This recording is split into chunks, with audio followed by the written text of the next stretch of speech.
Hey guys, it's Rory from A&S Gear, and we're going to look at some parts for your handguards today. So this is a handguard rail foregrip combination. So if you didn't have any kind of accessory slot or a front foregrip that was a railed system on there and you wanted to attach some accessories to it or attach a handguard to it or front guard to it, this would be an option for you to do. I have two different versions here. I have a vertical grip. This is a 6-inch weaver rail with twist pin. So this one, to lock the grip onto the rail system, you would twist this. You'd spin this middle core section and the top comes up through and it tightens itself down onto the rail. This one right here, this is a vertical grip with 6-inch rail, ergonomic, because it's got these cutouts for the fingers to go around it. Now this is more of a clamp style rather than a twist style. So you'll undo these two screws, let this open up a little bit, slide it onto the rail, and then put the screws back in, or put the front screw back in really. Now these two have very, very different hole patterns in them. This one really just has one front, one back, and then one in the middle right here. And this one has a couple different spots where you can put the screw through and the screw is able to slide in between. Now for the guns that I've tested, airsoft guns, because we don't have real guns here, paintball and airsoft, when these mount up, actually this one, because this style right here will not mount to this foregrip. You see that the hole patterns don't match up on here, so this would require a different style foregrip to mount this one up to it. But this one does mount onto it, but what happens when you mount it up is it doesn't tighten itself all the way down. It is a little bit loose on here. So what I would do with this system, if I was going to use it, is I would take this bottom screw, I would put it in here like this, and I would find a washer that went around the outside of this threaded section to take up a little bit of space in there so that this screw section sits a little bit further down. It's hard to tell, but the top of the screw actually sits up barely higher than the flat top of the handguard. So when this rail comes to sit against it, it doesn't sit all the way down against the handguard, and when you tighten it down, there's just a tiny bit of play. Now you could still mount everything up and it would work, but your handguard's going to be sloppy on there and you'll feel that.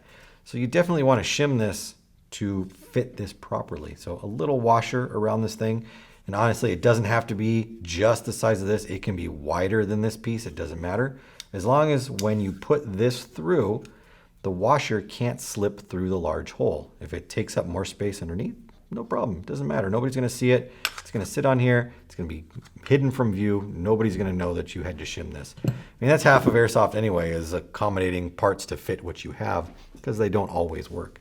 That will go on there. Let's just mount up two of these and then we'll put the grip on here so you can see it.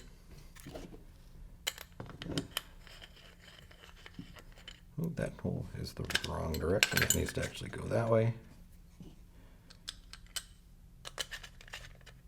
And then I'll show you kind of the play that I'm talking about here. All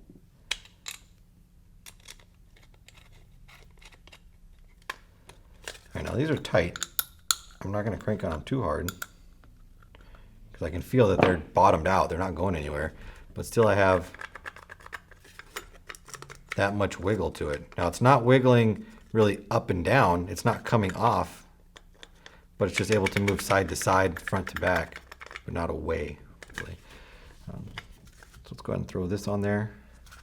I'm going to remove the front screw. The rear screw back here is set in so that it doesn't protrude up and out of the way. So you can leave that one in. You don't need to pull that one out. We do want to loosen it up a little bit though. Let's go ahead and put our foregrip back on. And then we'll move those out of the way. We can slide this on here.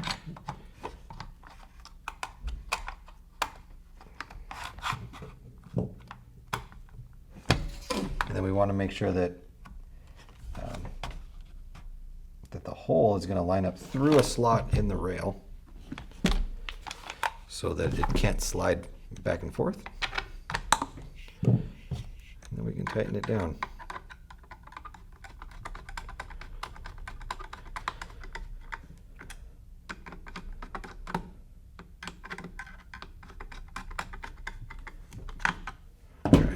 gonna leave it like that. And it's a cool setup on there, but as you can see, the way it is right now, that's not the way I would want to run around all day with this thing just flopping around on there like that. So it would definitely require a little bit more work. It's not hard. Find some O-rings, or not O-rings, some washers, shim it up. It's very, very simple. It shouldn't take you but a trip to the hardware store to make that work. But it looks great. I love the ergonomic foregrip. I love having the accessibility and just the option of putting accessories on the gun. You could buy this setup, not use the foregrip, and put something else on there. Put a laser, put a flashlight, put a grenade launcher, put something else on there, and always have the option of putting your foregrip back on. So check them out on the website. There's two different options. This one fits like your standard M4 style or AR front. This one, obviously the hole pattern is a little different, so you want to kind of look at the hole pattern on the front of your gun and see if that matches up for you. And then you could pick up this one. So check them out on the website. Vertical grips with rail accessories from Aim Sports, available through the website. Order yours now through ansgear.com.